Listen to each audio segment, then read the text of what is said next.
ಮಕ್ಕಳೇ, ಸ್ವೇಚ್ಛಾಮರಣಿಯಾದಂತಹ ಭೀಷ್ಮಾಚಾರ್ಯರು ತನ್ನ ದೇಹವನ್ನು ಬಿಟ್ಟು ಬಿಡುವುದಕ್ಕೆ ಪರಮಾತ್ಮನಲ್ಲಿ ಅಪ್ಪಣೆಯನ್ನು ಕೇಳಿದ್ದ ವಿಚಾರ ನೀವು ತಿಳಿದುಕೊಂಡಿದ್ದೀರಿ.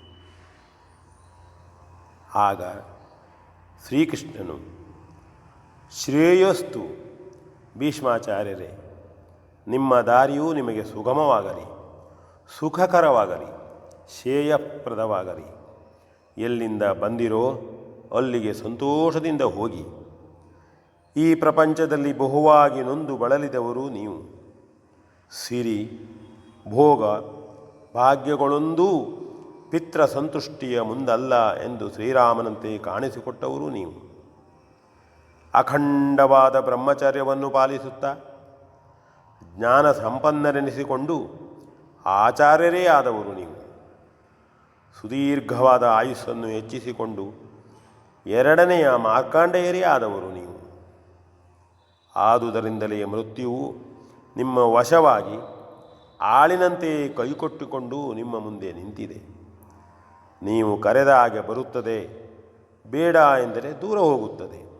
ಅಂಥ ಸೌಭಾಗ್ಯವು ಗಂಗಾಪುತ್ರರಾದ ನಿಮಗಲ್ಲದೆ ಈ ಲೋಕದಲ್ಲಿ ಇನ್ನಾರಿಗೂ ಪ್ರಾಪ್ತಿಸಲಿಲ್ಲ. ಅಂತೆಯೇ ನೀವು ಸಾರ್ಥಕ ಜೀವರು, ಕೃತಾರ್ಥಚರಿತರೂ ಆಗಿ ಸಕಲ ಆಮಿಷಗಳಿಂದಲೂ ವಿಮುಕ್ತಿಯನ್ನು ಹೊಂದಿಕೊಂಡಿರಿ. ಆದುದರಿಂದ ಇಲ್ಲಿ ಸದ್ಯ ಉಳಿಯಲೇಬೇಕಾಗಿರುವ ಎಲ್ಲರಿಗೂ ಆಶೀರ್ವಾದದ ಅಪ್ಪಣೆಯನ್ನಿತ್ತು ಸ್ವಸ್ಥ ಚಿತ್ತರಾಗಿ ಪರಂಧಾಮವನ್ನು ಸೇರಿಕೊಳ್ಳಿರಿ. ಓಂ ಶಾಂತಿ ಶಾಂತಿ ಶಾಂತಿ ಎಂದು ನುಡಿದನು.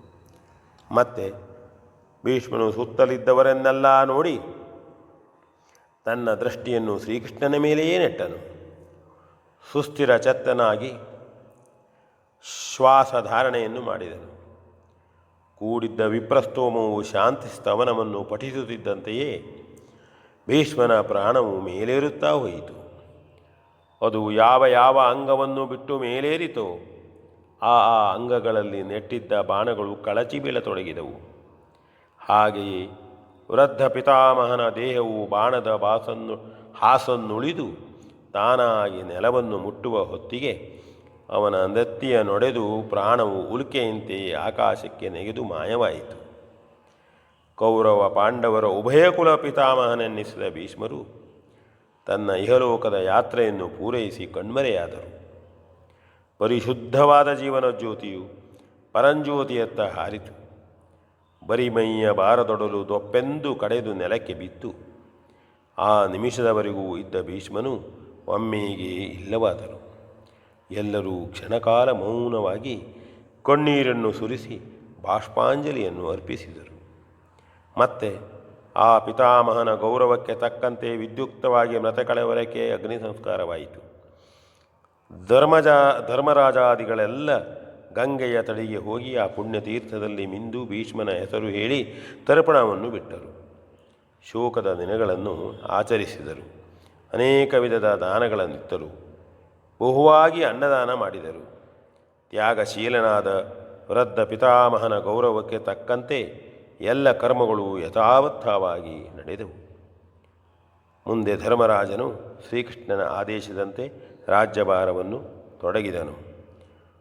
ಧರ್ಮಜ್ಞನೂ ಧರ್ಮಪರಾಯಣನೂ ಆದ ಸಾಕ್ಷಾತ್ ಧರ್ಮಕುಮಾರನು ಹಸ್ತಿನಾವತಿಯ ಧರ್ಮಸಿಂಹಾಸನವನ್ನೇರಿ ಸದ್ಧರ್ಮದಿಂದ ರಾಜ್ಯವನ್ನಾಳತೊಡಗಿದುದರಿಂದ ಗೋವುಗಳೆಲ್ಲ ಧಾರಾಳವಾಗಿ ಹಾಲ್ಗರೆದವು. ಭೂಮಿಯು ವಿಫಲವಾದ ಬೆಳೆಯನ್ನೀಯತೊಡಗಿತು. ರೋಗ ರುಜಿನಗಳು ದೂರಾದವು. ಜನರೆಲ್ಲ ಧರ್ಮಬುದ್ಧಿಯನ್ನು ಹೆಚ್ಚಿಸಿಕೊಂಡರು. ಸಂತಸ ಪೂರ್ಣರಾಗಿ ಸುಖಾನಂದವನ್ನು ಹೊಂದಿದರು. ಸ್ವಲ್ಪ ದಿನ ಪಾಂಡವರೊಂದಿಗಿದ್ದು ಅವರಿಗೆ ಮಾರ್ಗದರ್ಶನವನ್ನು ದರ್ಶನಾನಂದವನ್ನು ಕರುಣಿಸುತ್ತಿದ್ದ ಶ್ರೀಕೃಷ್ಣನು ಸಂತೃಪ್ತನಾದನೆಂಬಂತೆ ಹಸ್ತಿನಾವತಿಯಿಂದ ದ್ವಾರಕೆಗೆ ಹೊರಟನು. ಹಿರಿಯರಿಗೆಲ್ಲ ಅವನೇ ವಂದಿಸಿ ಅಪ್ಪಣೆ ಬೇಡಿದನು. ಕಿರಿಯರೆಲ್ಲ ಅವನಿಗೆ ವಂದಿಸಿ ಆಶೀರ್ವಾದ ಪಡೆದರು. ಹಾಗೆಯೇ ಅವನು ಹೇಳಬೇಕಾದವರಿಗೆ ಏನೇನು ಹೇಳಬೇಕೋ ಅದನ್ನೆಲ್ಲ ಹೇಳಿ ಸುಭದ್ರೆಯನ್ನು ಜತೆಯಲ್ಲಿ ಕರೆದುಕೊಂಡು ಪಯಣೋನ್ಮುಖನಾದನು. ಶ್ರೀಕೃಷ್ಣನು ದ್ವಾರಕೆಗೆ ಹೋಗುತ್ತಾನೆಂಬುದರಿಂದ ಎಲ್ಲರಿಗೂ ಮಾನಸಿಕವಾಗಿ ದುಃಖವಾಗಿತ್ತು. ಅನೇಕರು ಅದನ್ನೇ ಆಡುತ್ತಾ ಕಂಬನಿ ಮಿಡಿದರು.